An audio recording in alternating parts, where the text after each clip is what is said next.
Hello दोस्तों, आज की कहानी है स्त्री का घर, मायका या ससुराल। तुम्हें कितनी बार बताया है, मेरे तैयार होने से पहले मेरा नाश्ता तैयार हो जाना चाहिए। शादी के 25 सालों बाद भी मुझे क्यों बार बार एक ही बात बतानी पड़ती है। कुसुम, तुम्हें क्या है? तुम तो आराम से घर पर रहोगी, मुझे काम पर जाना पड़ता है। तुम हो कि हमेशा बेवकूफ़ों जैसी हरकत करती हो। अगर तुम यहाँ जानबूझकर करती हो तो याद रखना, मुझसे बुरा कोई नहीं होगा। आज भी श्रीकांत का पारा चढ़ा हुआ था। इन कटु शब्दों में अपना गुस्सा उतारते हुए गीला तौलिया कुर्सी पर फेंकते हुए श्रीकांत गुस्से से कुसुम की तरफ देखने लगा।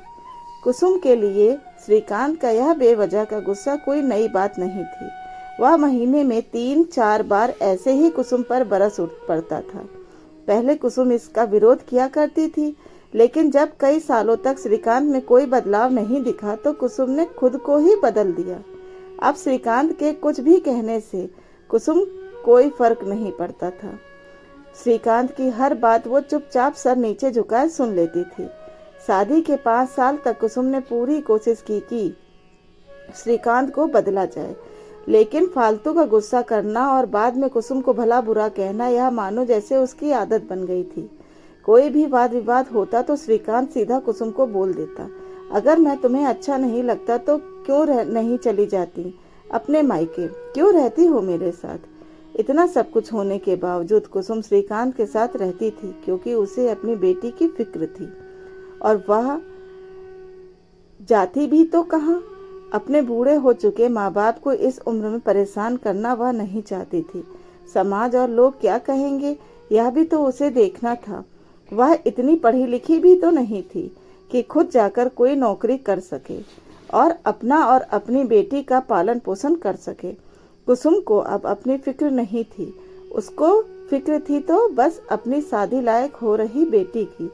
कुसुम नहीं चाहती थी कि पति पत्नी के झगड़े की वजह से कविता डिस्टर्ब हो। कविता की पढ़ाई पूरी हो चुकी थी, उसके लिए अब शादी के रिश्ते आने लगे थे। कई रिश्ते कविता ठुकरा चुकी थी। 2-3 महीने बाद एक अच्छा रिश्ता आया। रिश्तेदारों और पहचान के लोगों ने भी लड़के के बहुत गुणगान किए थे। श्रीकांत एक शाम अपनी बेटी के पास बैठकर उसे बताने लगा कि कविता बहुत अच्छा लड़का है, पढ़ा लिखा है, बड़ा घर है, बहुत अच्छी नौकरी है। ऐसे रिश्ते बार बार नहीं आते बेटा, इस बार मना मत करना। कविता अपने पिता से ज़्यादा बात नहीं करती थी, शायद डरती थी या शायद नफरत करती थी, लेकिन आज वो अपनी पूरी हिम्मत इकट्ठा करके बोली, मुझे अभी शादी नहीं करना है पापा, मैं नौकरी करना चाहती हूँ, खुद अपने पैरों पर खड़ी होना चाहती हूँ। हाँ तो उसमें क्या बड़ी बात है, मैंने लड़के से बात की है, वह तुम्हें किसी बात के लिए नहीं रोकेगा। तुम शादी के बाद भी नौकरी कर सकती हो, वह तुम्हें नौकरी के लिए परमिशन दे देगा। श्रीकांत बोला, मेरा नौकरी करना या न करना उसकी परमिशन पर क्यों डिपेंड रहेगा पापा। कविता ने पूछा, मैं कह रहा हूँ ना, तुम्हें किसी भी चीज की कमी नहीं होगी वहाँ। ऐसे रिश्ते बार बार नहीं आते, इसे ठुकराओ मत, बहुत खुश रहोगी तुम वहाँ।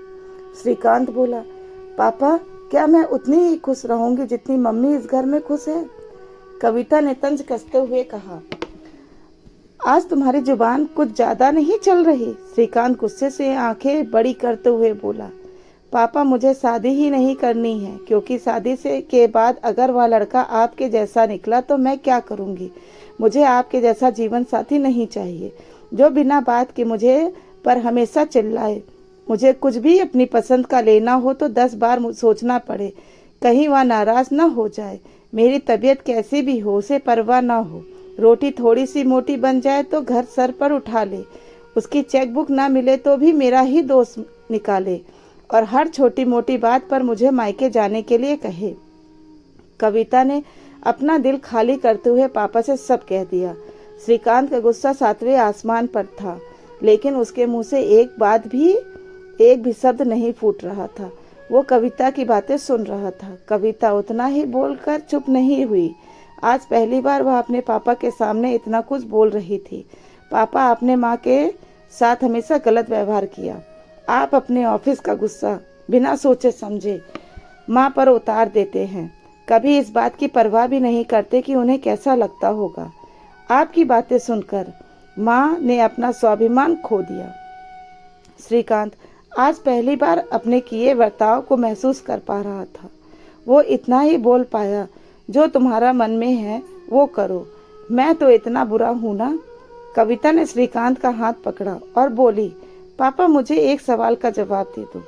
क्या आप चाहोगे कि मेरा पति आपके जैसा हो? अगर आपका जवाब हाँ है तो कर दीजिए मेरा रिश्ता आज ही, और ना है तो मुझे आत्मनिर्भर बनने दीजिए।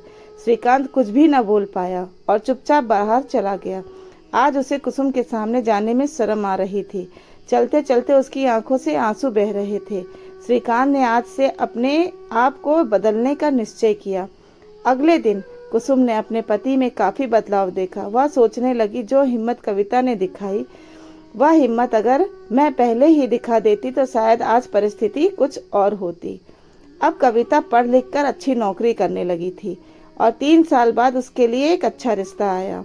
और उसकी विदाई पर श्रीकांत बोला, बेटा तू हमेशा खुश रहेगी, क्योंकि तेरा पति तेरे बाप जैसा नहीं है। श्रीकांत की यह बात सुनकर कुसुम और कविता की आंखों से आंसू बहने लगे। हमारे समाज में औरतों को भले ही देवी का दर्जा दिया जाता है, लेकिन वह स्वतंत्रता नहीं दी जाती जो उन्हें देनी चाहिए। उन्हें बचपन से ही बताया जाता है कि वह पराया धन है। माँ बाप का घर तुम्हारा नहीं है, पति का घर ही तुम्हारा घर है।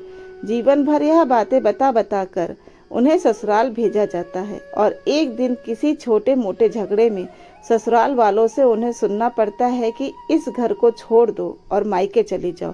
इस स्थिति में स्त्रियों का सच्चा घर कौन सा है? आखिरकार वह घर किस घर को अपना कहे? धन्यवाद। अगर आपको मेरी कहानियाँ अच्छी लगती हैं तो उन्हें लाइक करिए और मेरे चैनल को सब्सक्राइब करिए। Thank you.